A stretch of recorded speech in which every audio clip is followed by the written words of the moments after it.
The Duke and Duchess of Sussex's whereabouts this Christmas is currently unknown. The Queen has, however, cancelled her traditional festive visit to Sandringham. Buckingham Palace aides labelled the decision a personal one, with Her Majesty taking a precautionary approach amid rising levels of the Omicron COVID variant. A source told that staff know Meghan and Harry are not coming, since they would have communicated otherwise if they were.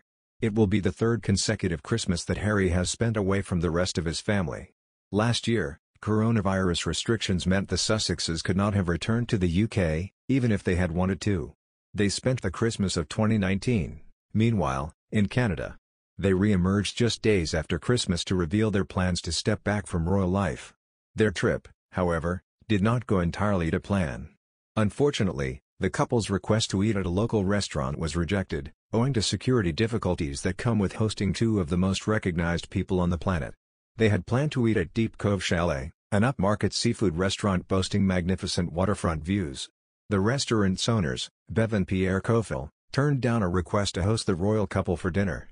Harry and Meghan's security team had identified the Deep Cove Chalet as a potential dining spot in advance. Security guards, Mrs. Koffel revealed to local newspaper the Times Colonist, came to the restaurant to speak to her. She explained, "They said, 'How did you figure out who we were?' And I said, 'It wasn't too hard.'" Mr. Koffel had answered the phone and turned the Sussexes down. His wife told the newspaper, "You know what Pierre's like. We'll see what happens." Harry had reportedly been spotted hiking at nearly Horth Hill. Mrs. Koffel recalled, "Horth Hill's become a very popular place now. And they jog around, so they've been seen. It's kind of exciting. I hope everything goes fine for them. They're breaking away from tradition and I just wish them all the best." Interestingly, locals seemed to favor giving the Sussexes their privacy. Malcolm Northcott lives on the edge of Horth Hill. He told the Times Colonist, "I just give him the regular hello I give everybody. I don't imagine they're going to stop and have a long-winded conversation with anybody." Another local, Ashley Jackson, said, "I do nothing. I just hope Sula, her black Labrador, wouldn't jump on him." Another news, Gugu Mbatha has revealed she would be flattered to be asked to take on the role of Meghan Markle in The Crown. The actress, 38, said in an interview with Tatler that she would definitely consider the opportunity if it arose, although no official casting has been made yet. Gugu looked incredible for her cover shoot with the publication, posing in a sheer black dress before changing into a backless Grecian gown. Asked how she would feel if she was offered the role after fans tipped her for the part, she exclaimed, "Oh my God, that's hilarious. I'd be very flattered, I'd have to consider it." Although she has never come across Prince Harry and Meghan in Los Angeles, she added that she feels sympathetic towards them. She said, "I wish them luck.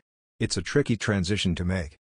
The beauty went on to explain that in the US she has noted how charmed Americans are by the royal family. "It sort of feels like a fairy tale from an American viewpoint. I'm sure it's not an easy life. And I'm sure we don't know the half of it. But I respect it," she told. Gugu will next be seen in the new BBC One psychological thriller, The Girl Before, which follows Jane, who gets the chance to move into an ultra-minimalist house designed by an enigmatic architect, David Oyelowo. On her role, Gugu said, "I thought it had an interesting combination of style and substance. The mystery of it was intriguing and also, to be quite honest, it gave me the chance to work in the UK after a long time on hiatus, in the US during the pandemic."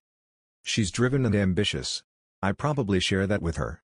But, I feel like Jane is very restrained. I think I'm much more lighthearted and carefree. In 2018 Mbatha was made an MBE for services to drama, and she found out after a letter had arrived at her mother's house in Whitney. She explained, "It had some sort of royal stamp on it. And I remember joking to my mum, 'Oh, it's probably the damn hood.' When I opened it, I was shocked. My mum was thrilled." To her surprise, it was Doctor Who that the Prince of Wales mentioned when he appointed her an MBE. Gugu said, "I thought, oh my God, is Prince Charles a Whovian? He said he'd visited the set.